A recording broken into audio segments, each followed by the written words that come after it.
We're now at 5 past the hour, so I think we've got everybody who's likely to join. And I was hoping we could just start off with a round of introductions because I'm not sure everybody here knows everybody else. So if we could start with you, Andy, that would be great. Yeah, so hi everyone, I'm Andy. I'm a GIS data officer at the National Trust. I'm working on a project to map all the paths on National Trust managed land. So what we're trying to do is capture where people can walk, run or cycle. The idea being is it will feed into a new future digital tool to create trails. So that's sort of part of the interest in the work you're doing with the roots work. I'm also on this side is Ian as well on our side. Hi, yeah, it's Ian Dawes from National Trust. So I'm sitting between the technical and the walks or the active outdoors project, as we call it. So Liz Nelspot would normally be on the call as well, but she's on holiday this week. So that they're looking at more the trails and the curation and the promotion. We're looking at more the GIS, getting the data together, technical side of things. Okay, thank you, Andy and Ian. Nick, do you want to just say a word or two?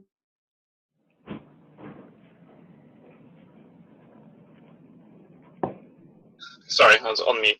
Yep, sure. I'm Nick Evans, technical engagement lead on the OpenActive project working for the ODI. I also have another hat, which is at IMIN, but for the purpose of this call, I'll be representing the ODI. Fantastic, thank you, Nick. Tim. Other Hi, Tim. can you hear me? Hello, can you hear me? Yeah, I can indeed. So my name's Tim. I'm from Kent Sport. We're hosted by Kent County Council, and we're one of 43 active partnerships across the country. So we work with partners across sports and health sectors to try and get more people active in Kent. There's a particular focus on tackling inactivity. I'm also here on behalf of Explore Kent, which is another service in Kent County Council. And their main role is trying to promote people getting active outdoors in the county. So they have a particular focus on walking and cycling, which is obviously relevant to this routes discussion. Okay, fantastic. Thank you, Tim. And last but not least, Chris, can you say a few words? Hi guys, I'm Chris. I'm one of the founders of a company called Racefully. We bring together groups to exercise virtually, mostly outdoors, so walking, cycling, skiing, snowboarding, running. My interest in the route stuff is really that at the moment we don't do any wayfinding, and it's something that would be very interesting at some point to provide to our users. So it's following the conversation with interest. Okay, fantastic. Thank you very much. Just before we begin, actually, I was hoping to ask Andy and Ian at the National Trust. Now, my understanding is that the National Trust actually has a distinction between, it's something like trails and routes. So one of them being simply the geographic feature and the other one being the events that are associated with particular trails. Is that correct? Yes, we haven't fully bottomed this out. We're in discussions internally. So sometimes a walk is a walk, just a right round somewhere. Sometimes it's curated for particular historic or natural interest. So taking around a capability brown garden, for instance, it would be led as it was intended to be revealed by the landscape designer. So sometimes it is just a walk for the exercise sake, but sometimes it's more curated in terms of what it is you're seeing. So we haven't quite bottomed that out exactly.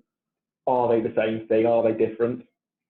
And one is basically the information you need to give to the user and how you give it to them. Is it purely for navigation, or is it more down the point of interest route, and how do you present that? Which has a direction associated with it, which is one of the questions I was going to ask about the spec as well, because obviously you might design it to go one way around, but you might, the points might be 1, 2, 3, 4, 5, 6, 7, 8, 9, 10, but someone could quite easily do 10, 9, 8, 7, 6, 5, 4, 3, 2, 1, and how does that interact with the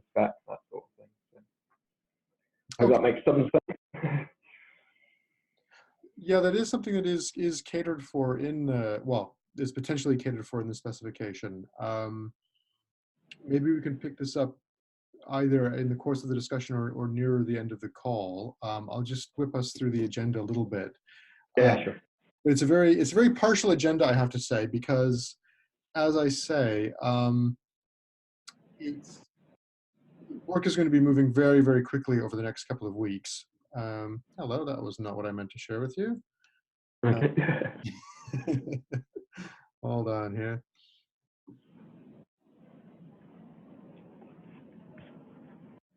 So this, I want to share.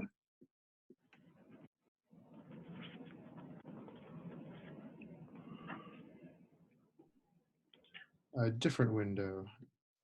There we go.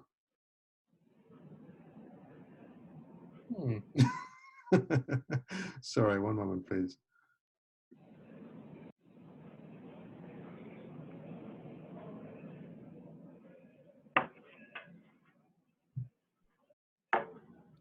Tremendously does not want to show you my slide presentation.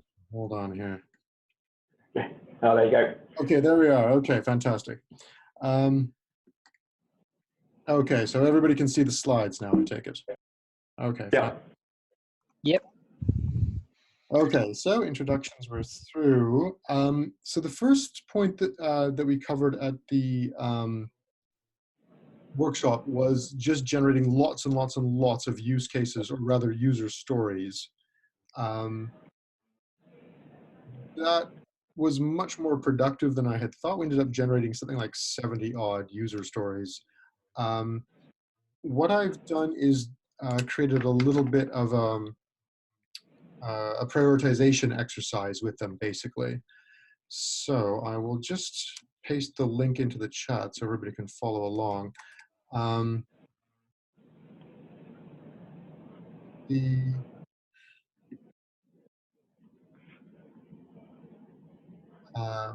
Sorry, just looking for the chat here.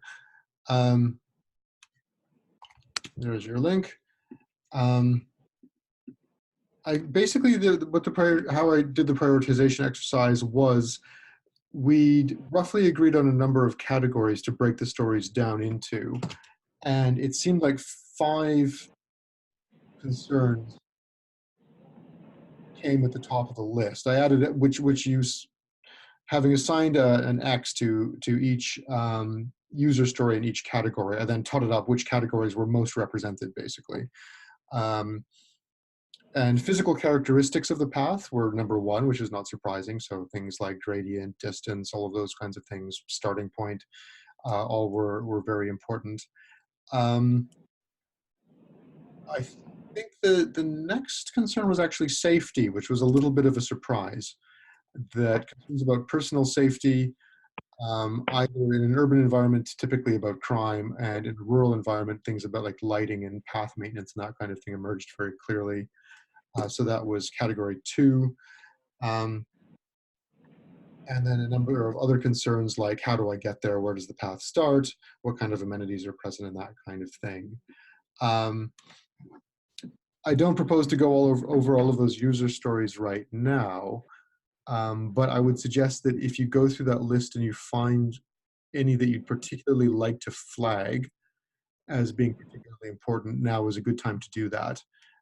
Because my prioritization exercise was really more for me to get a sense of what people were saying was important. And it was a very rough and ready kind of exercise. So if you go through that spreadsheet and just say, oh, hold on, you've given this a score of 1 because it only fit in 1 category, but actually this is really fundamental to what I'm trying to do. Just indicate it in the spreadsheet with a comment, and I'll take a look at that and address it. I should also emphasize that just because it's not identified as a priority user story right now, doesn't mean that we're never going to address it. It's just about what needs to be addressed in the first iteration of the specification, which will be released for consideration later this month. So this is a very, very short-term kind of high priority categorization, and we'll be revisiting this later in the year to get a more fine-grained and expansive specification. Okay. But yeah, please do feedback. The other place to look at actually is on GitHub, and this is probably where the most active conversation should take place. I'll just stick this into the chat. There's a list of all of the GitHub issues in the chat that are opened up. One of these concerns an issue that Andy's mentioned, which is about path segmentation. So if you've broken a path into multiple parts, how do you do that, basically? And there's a proposal in there for segments and about path ordering. So if you say, you know, first you do this, then you see this, then you do so on and so forth. This is what I find interesting about the segments use case is that it didn't come out with particular clarity during the workshop. Nobody in the workshop said, I want to have a sense of the path in terms of segments. But doing some data exploration, that's an extremely popular way of representing paths. So actually, sometimes you'll find paths that don't have any geo information at all attached to them, published by people like the Ramblers, or I think some of the Canal and River Trust ones, or Go Jauntly, where it really is just a selection of descriptions. So it is sort of, you know, go forward 50 meters, take a left at the traffic light. On your left, you'll see an interesting house. Straight ahead, there's a zoo or something. So it'll be really taking you in a textual way through what you're looking at. So I think we do need to think a little bit about how we support that kind of description and how we, deal with things like ordering, as Andy indicated. Okay. But yeah, as you'll see if you go to that link, it's basically me talking to myself right now, which is not great. It's a fantastic idea. So yeah, any feedback on that would be really appreciated, and particularly rapid feedback at this point, because I'm going to start typing pretty soon. So okay. if we jump on that, ideally by the end of the week, that would be fantastic. Even if you don't have a very clearly formed proposal, even if you're like, oh, there's something a bit wrong about that, I'm not too sure, or there's something I'd vaguely like to do, just throw it down there. So at least I've got kind of a marker for areas that could be problematic in the future. Okay, so you just want us to post directly into the GitHub there, is that? Yeah, that's right. So you can just comment on the GitHub issues there. Okay. Yeah.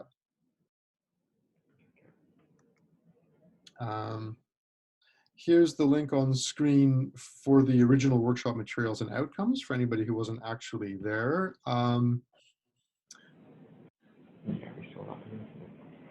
guess all I can really say at this juncture is I'm not too sure how much sense this is going to make to anybody who wasn't at the workshop.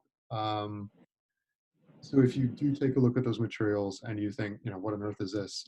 Just ping me about it. I'll let you know. I'll get back to you over email through how all of this stuff fits together. At the time, I thought this will be perfectly self-evident. I sort of designed it to be a self-contained little package, but I'm not too sure that goal was achieved.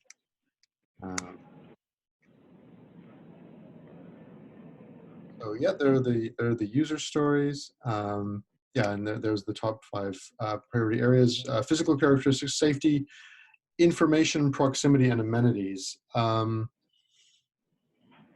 Information was another interesting one, and this again ties a little bit into the question of segmentation, that there was a much more space for, I would like a big textual description of something interesting along the route than I think had previously been envisioned in the specification. So it's going to be discursive than I would have anticipated. That echoes our kind of use, I would have thought, of the National Trust, because it's not about the routing and speed, it's about presenting information, explaining landscapes, that sort of thing. So. Yeah. Good. And on the second one, the safety, it might sound a bit glib, but what do we mean by safety? Oh no, it's not glib at all. That was actually that was a big conversation and not an entirely conclusive conversation at the workshop. I think it broadly fell into 3 main headings. The first was personal physical safety, mostly from crime. So this is very much like an urban kind of concern. Okay. So yeah, is this area, you know, well lit? That kind of consideration. Is it a high crime area? That kind of thing. A more typically rural concern, although not entirely rural concern, was Cliffs. does this path get washed out? You know, what happens when it's dark? Is the path actually maintained? Am I going to find myself in the middle of a forest with no idea where to go? That kind of thing. That was actually fairly, I think, fairly well addressed. The Forestry Commission, if I recall correctly, had, or sorry, Forestry England, as it is now, I think actually had an approach for dealing with that latter kind of issue. And then the third was child safety. So, you know, is this the kind of walk I can bring my kids along? Basically, are there, I don't know, steep stairs? Are there sharp drops? That kind of thing. Yeah. Yeah. Okay. And then let's see. Proximity was really, how do I get there? Which is actually something that I think Kent has got a nice answer to, because it seems quite simple. Like, well, you know, there's a point on a map, and then you know how to get there. But the Explore Kent website's got lots of nice things about how you get, you know, how you get to the starting point by public transport, what the best approach is by road, what the nearest town is, landmarks that are nearby, that kind of stuff. So that's a more complicated area than it might first seem. And then amenities was, yeah, what's available there.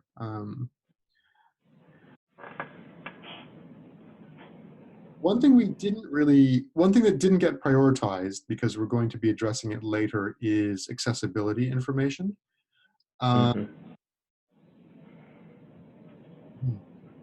Prioritization is a bit difficult because it's both very important and quite complicated. So on the one hand, it does need a kind of belt and braces sort of approach, hence its deferral. On the other hand, if anybody has any particularly urgent concerns with accessibility, or even better, amazing solutions, please open up a GitHub issue and say, here's what we do, or here's what we consider particularly important. I think the sooner we get that ball rolling, the better that will be. Yeah, have you spoken to the OpenStreetMap people on that one? They've done some work, was it in Bath, where they looked at accessibility, mapping it into OpenStreetMap? Oh no, I wasn't aware of that. Okay. Have you got a name of a particular individual at OpenStreetMap? I can get you one probably. Yeah, that would be great. Rob Nickerson. Probably a chap called Rob Nickerson would be the best, but I'll check that out. Yeah.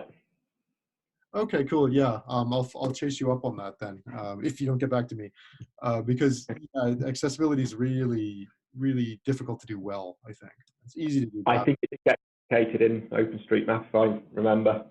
That's my concern with that. It did get complicated. Okay, well, hopefully we can learn something from that anyway. Yeah. Yeah, my fear is that because it's complicated, it doesn't get it done at all. So there's a question of the perfect driving out the good, right?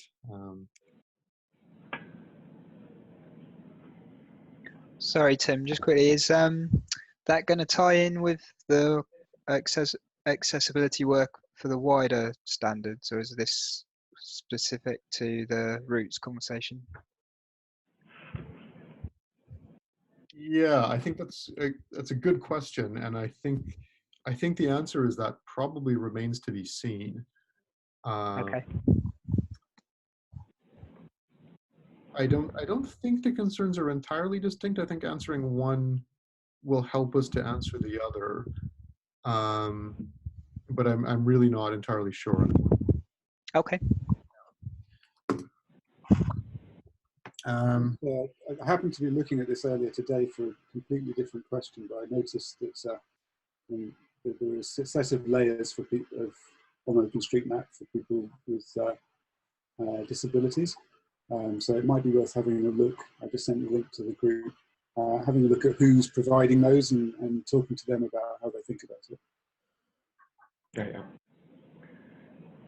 Yeah, that's the thing we've seen before on the OpenStreetMap accessibility and what they came to. Yeah. Oh, okay, right. So yeah, finding out about the process. So it's a separate layer, you said. Yeah, so the way that OpenStreetMap works, they have the layers that they kind of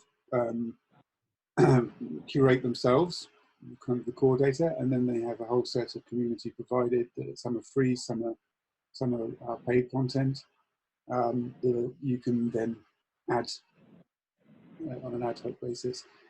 How they're represented in a data point of view, I'm not familiar enough with OpenStreetMap to know quite what they're doing there, but it certainly would seem like a good connection to have information freely portable between the map representation and whatever else we're doing with it. Okay. Yeah, I think that wheel map is the one. I think, is that the Bath one? I can't remember now, but there's definitely some stuff out there on that. Okay, and that's kind of an annotation model, is it?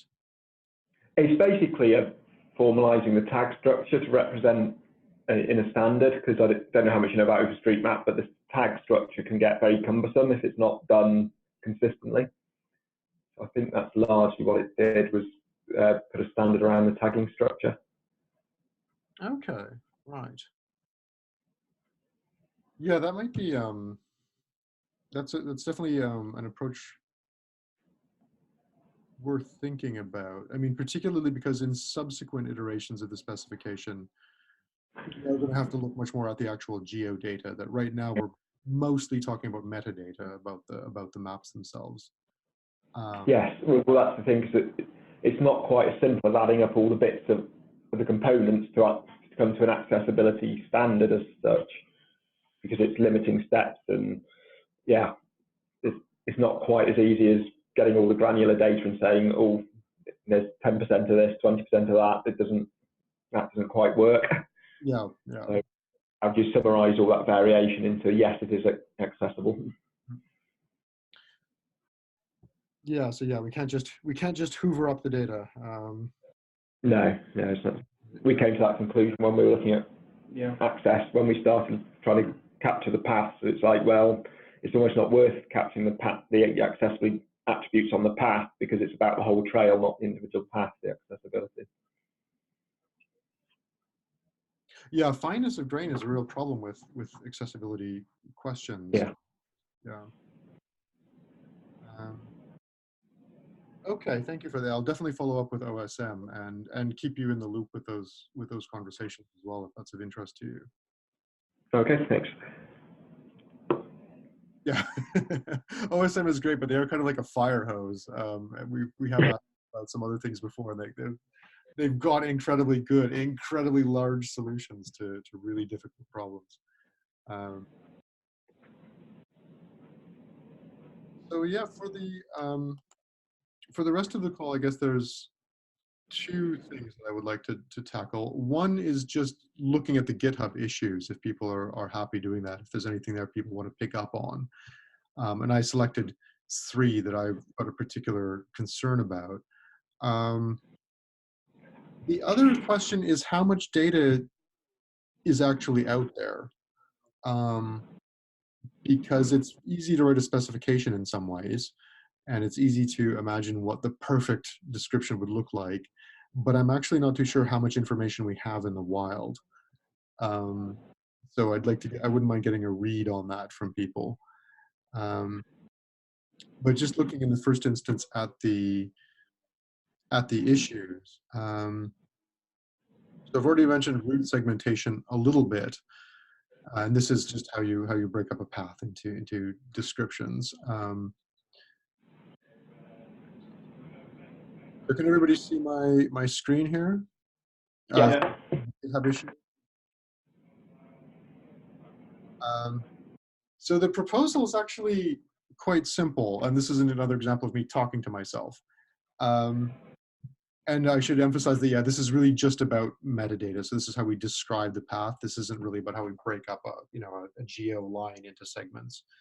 And my proposal was basically born of the thought that really any part of a path is itself a path. So rather than thinking of path segments as something distinct unto themselves, we just make each segment a little route. with a couple of restrictions built in. So if you said my route has got segments, you would basically just say, actually, it is these 6 little routes that happen to connect up to each other. Here is some sequencing information attached to each of them. You can attach metadata about segments to each individual segment, or if you've got something that describes all of them as a whole, you can attach it to the parent route. Basically simple as that. It seems quite easy to me that way. It seems sort of intuitive. And because it seems easy and intuitive, I'm a little bit worried that there's something that I'm not seeing, basically.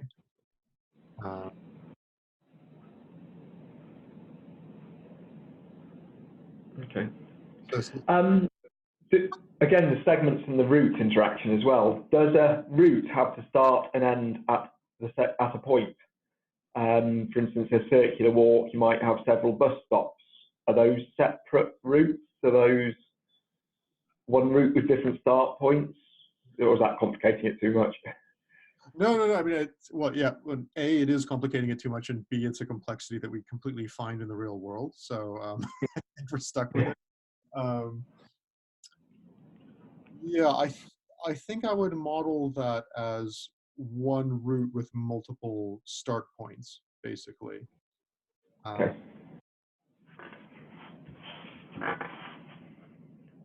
Yeah, I guess that opens the question: yeah, you could choose to model that as multiple segments, each with its own start point, that happen to have one parent route as well. That would be the other way to do it. Yeah, which is an interesting question, because then you might end up with a redundancy, right? And where you've got a start point specified both at the parent level and at the child level, which would be obnoxious, I think. Dysfunctional family. Yeah. And then they start diverging and blah, blah, blah, blah, blah. So there's a question of how you deal with redundancy in that case. Where does the metadata can live in one or the other, but not both levels?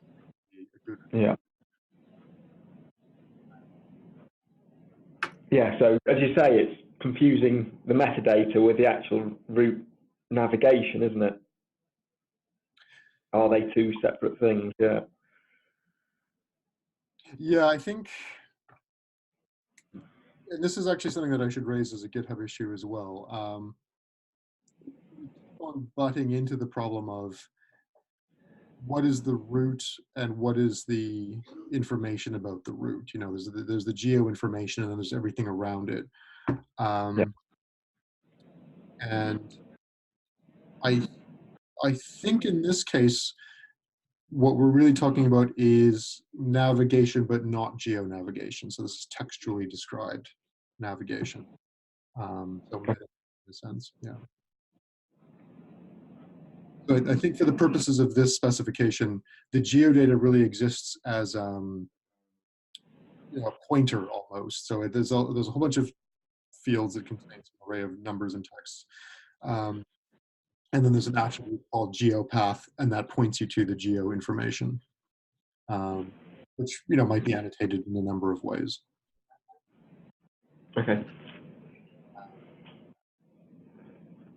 And in fact, it might not even be geo information. That's another point that crops up in the spec, that looking at like the RSPB and things like that, a lot of the time the map is like a JPEG or it's a PDF or something. It's not something you can really get geo information out of. It's just a rough guide to where you're going. I think we support that in this specification as well. And the second specification is more detailed about how you communicate geo information specifically.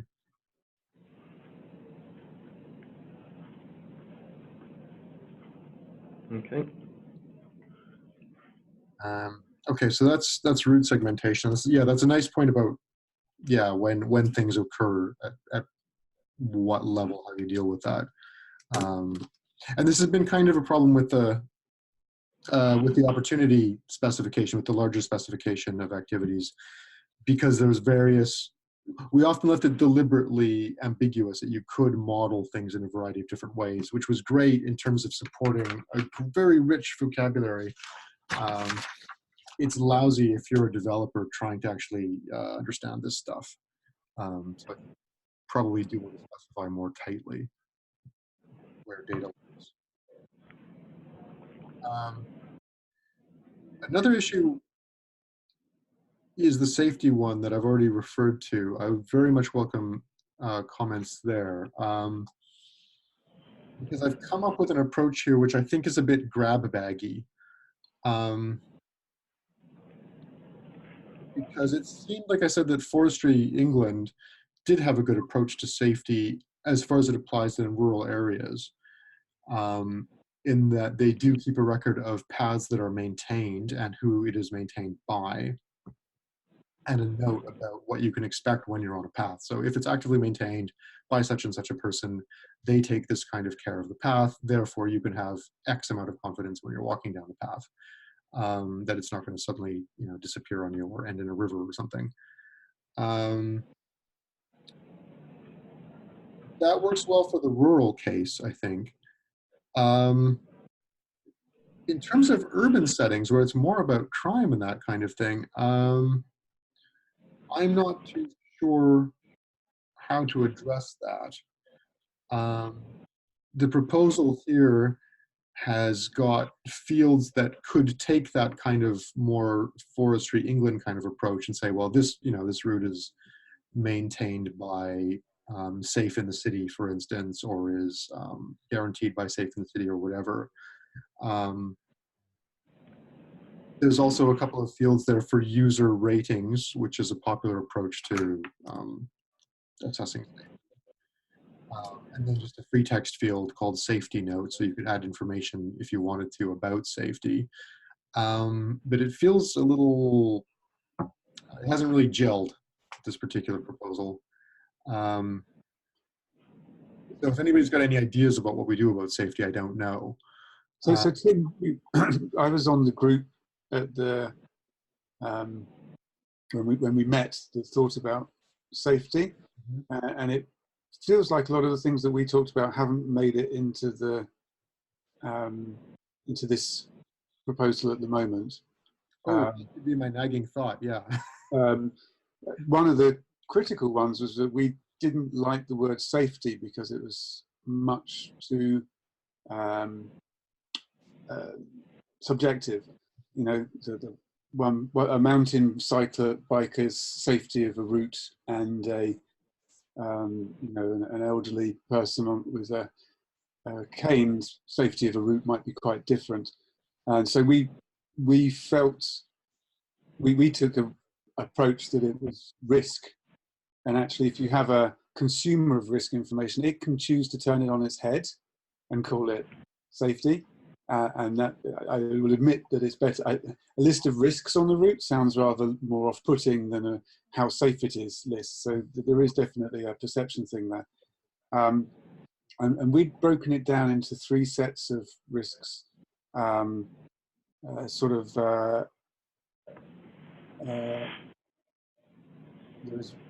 risks from the sort of direct risks of harm from other people. So that was the kind of muggings, verbal abuse, whatever it happens to be. There was risks from other people using the route. So that could either be shared use, so you're on a bike lane on a road and it's shared with the traffic, or you're not on a bike lane, you're on the road full stop and you're entirely shared with the traffic. Or it could be mountain bikers sharing a forest trail where they could come flying over a hill suddenly and come upon you faster than you'd like them to. And then the final one was a whole grab bag of environmental risks that are intrinsic. You know, they're almost part of the, back to the physical description that says, you know, this involves rocky climbs, we also talked about water routes. You know, there's got rapids, it's got a lock, or it's got weirs or whatever. And so if you've got the write-up from that, it'd be worth revisiting that. And what I like about what we propose is very simple, but it and therefore consumable. And we are trying to get to, as you say, V1 of what this thing actually means. But I would like to think at least about whether it's a safety or a risk approach to characterizing the data. Yeah, so yeah, that is indeed on the points that you raised are on the templates that we filled out in the second half of the workshop. And yeah, I should have I missed that when I was reviewing it, but yes, now that you say it, it comes back to me. Okay, I'll reflect that on the issue then. Absolutely. I think the difficulty I've got here is how much of this risk information do we actually have? Is this something that's actually available? I don't recall really. Forestry England obviously keeps a register of this kind of thing, but I haven't really seen anything elsewhere. And when I think of safe in the city, it's mostly relying on statistical data. So, you know, X number of crimes occurred in this area over the last 12 months or something, but it's very much like reading off the data sets rather than a standard for describing safety. Or I think Safe in the City does have the sort of citizen reporting idea, so that if you have felt uncomfortable, if this building site does have people that make women runners feel uncomfortable, then you can tag it and put a comment as to that. It's almost like an individual item of a safety rating, safety review is coming through there. That kind of idea. And I think this kind of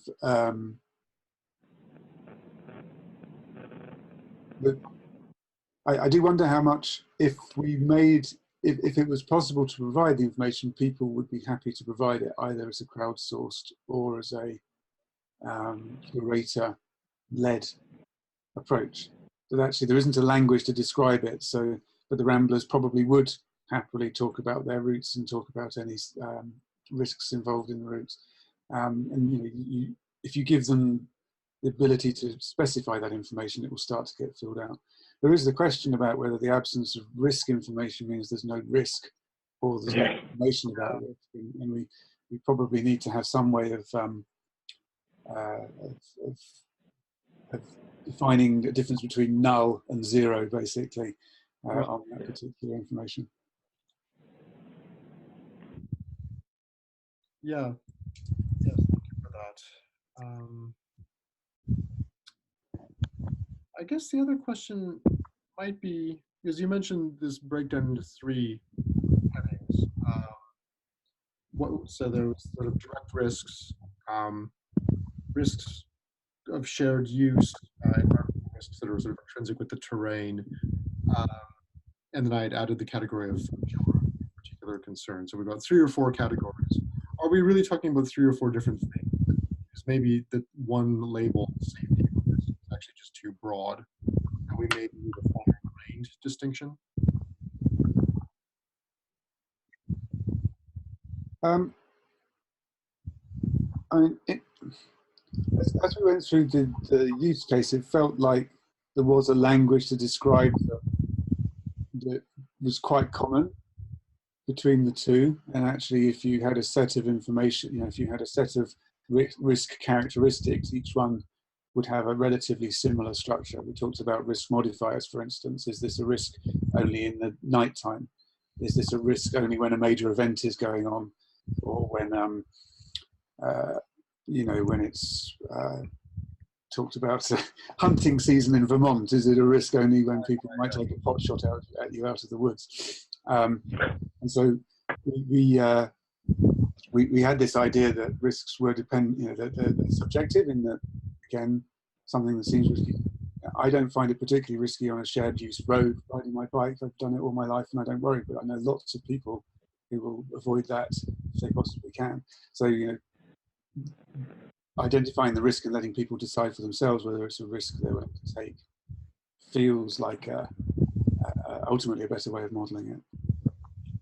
So are we talking about a controlled vocabulary of tags then? Is that the way you could represent? So you have a tag vocabulary for the risks that one might come across, and we just build on that over time.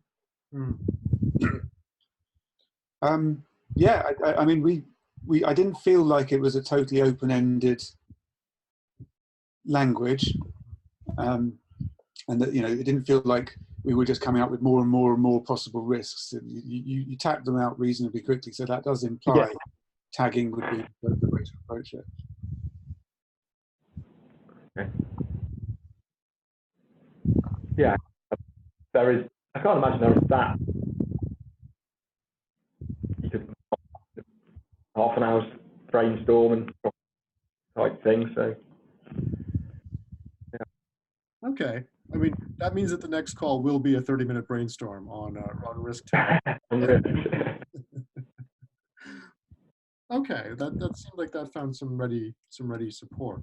Yeah, it's a sort of fairly small list of terms, which we'd have to define, and I think that would be nice in terms of populating it too, because I think it'd be easier if people had a drop-down menu to get them to populate it. Whereas, yes, if we just say, well, we'd like you to speculate a little bit about risk and safety, yeah, we get a mess at the end of that.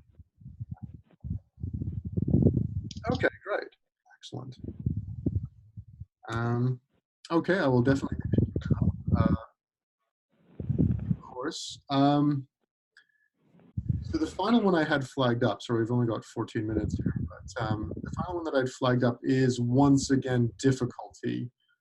Yeah.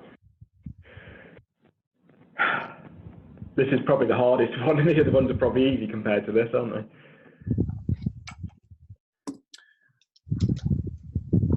Yeah, there were a couple. Oh, sorry. Forestry England did quite a lot on this, haven't they? Yeah. So if I recall correctly, the view expressed by Forestry England was actually that you don't have a distinct difficulty rating, right? That it was give all the information that you could to individuals, and you relied upon them to make the judgment whether it was suitable for them or not. Right. That rings a bell, yeah.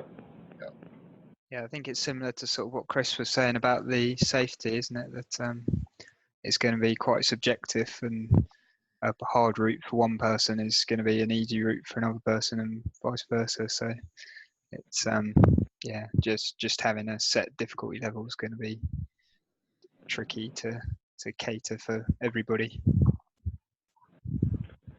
Yes, I remember when I looked through the use cases, not to criticise any thing, but there was the Langdale walk on the survey one that said it was easy, but it's an hour with 800 metres time.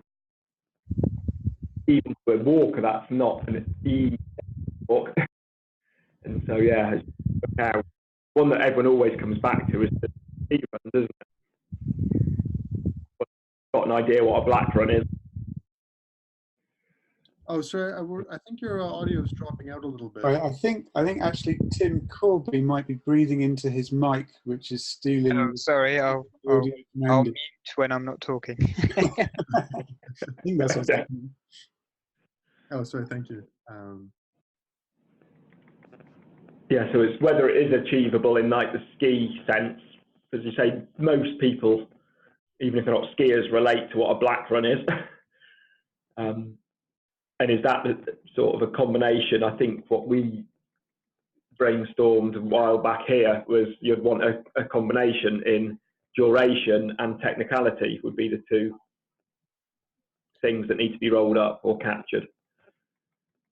So it's so in the National Trust case, you've got sort of a matrix of duration and technicality and some combination. No, we never did. It was the workshop we had when we were first saying what are we going to do about refreshing our trails walks offering about a year ago it was.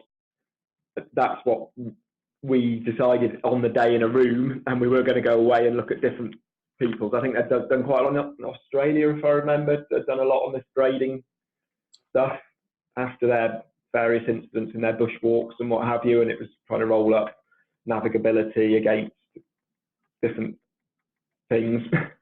And I'm not sure we did get, but that was the approach that we were going to explore. And unfortunately, Liz isn't here, who would have taken that forward, the active outdoor side of things. But it was a matrix between those two that we were going to be looking at. Okay. And I don't quite know where it got to. Okay, maybe I'll follow up a bit with Liz. And do you remember the Australian organization that had done that, or was it?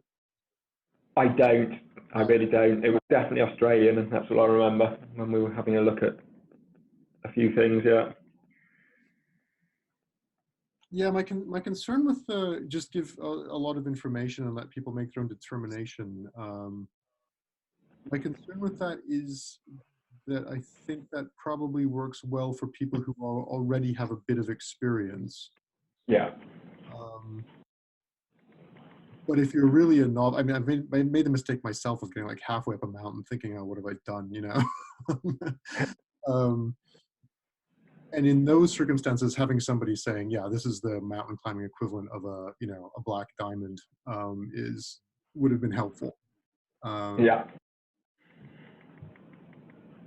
So I guess the question is either, yeah, you've got some kind of way of rolling these things up, or somebody from Nordic Walking commented on this issue and said, yeah, that they arrived at a similar conclusion to Forestry England, that basically you just have to give people the information and let them work it out for themselves.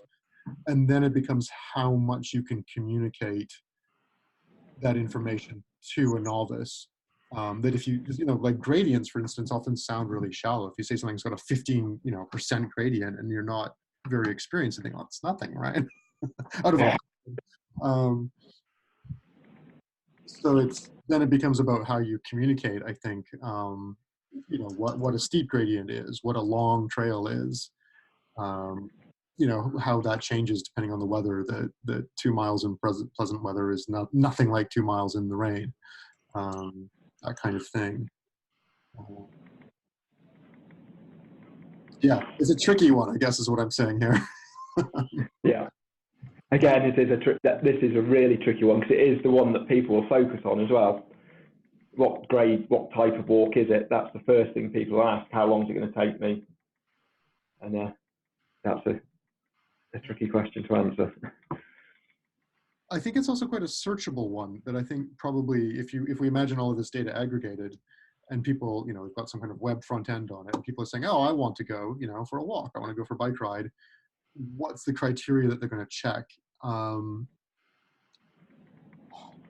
I suspect people will be looking for a box that says, give me an easy one or give me a difficult one. Which means maybe we don't have to encode that right at the data level, but it means that somebody somewhere, an application developer in that case, would be making that determination of what was easy, what was difficult, which, you know, leaves us with the same problem. Well, anyway, brainstorm on this issue if you can. That would be fantastic. Okay. And yeah, I'll see if I can get in touch with Liz about the National Trust's work there. Yeah. Yeah, as I said, I don't think we got to a conclusion. I think we thought that's where we'd talk to others, and that's where they're talking to us.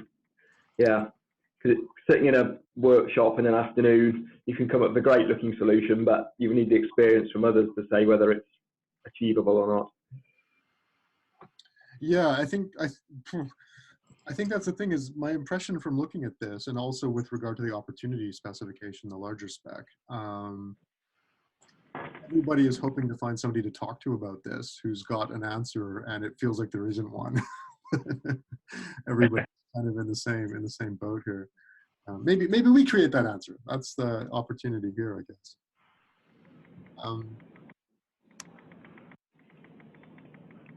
And then, yeah, so leaving that to the side for the moment, I guess my concern is just how much, I've written out a kind of very rough version of the spec in the spreadsheet that I've linked to on the slides.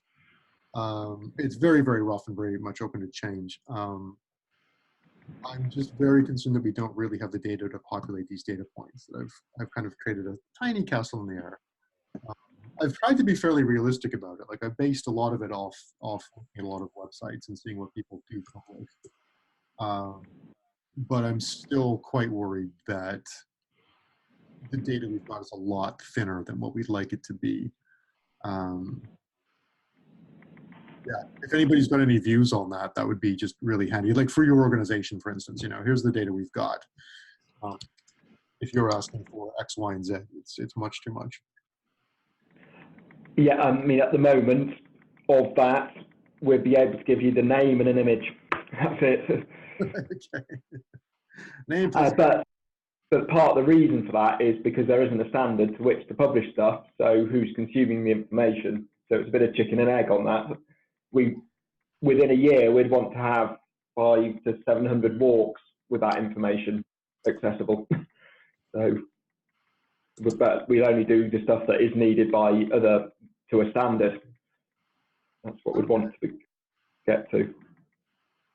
Okay, so that's interesting. So creating the standard creates a kind of data pool in a way. Yeah.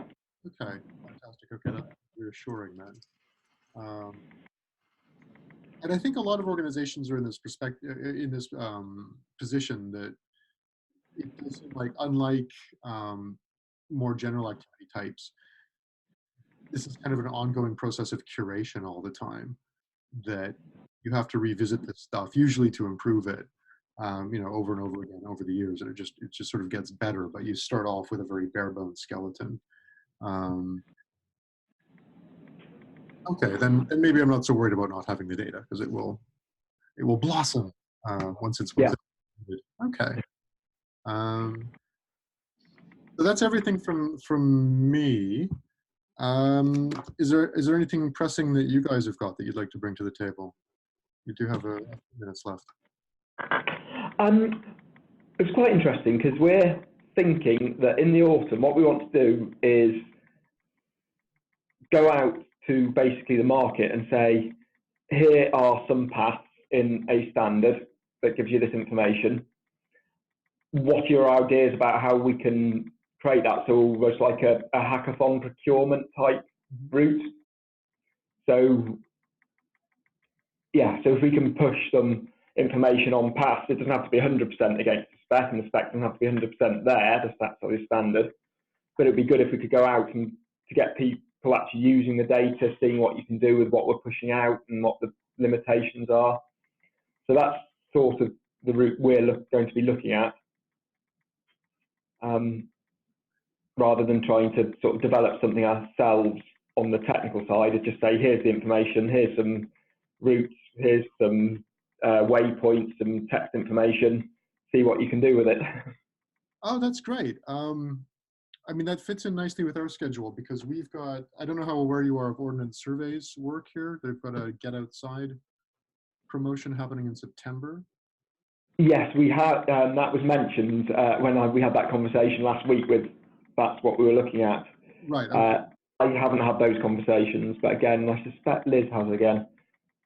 Okay, well, my point really was that we're aiming, that's why I'm really cracking on with this particular spec right now, is that we want to start publishing that data for that Ordnance Survey campaign come September, which means it has to be in place, you know, August to really, well, and ideally by the end of July to get going.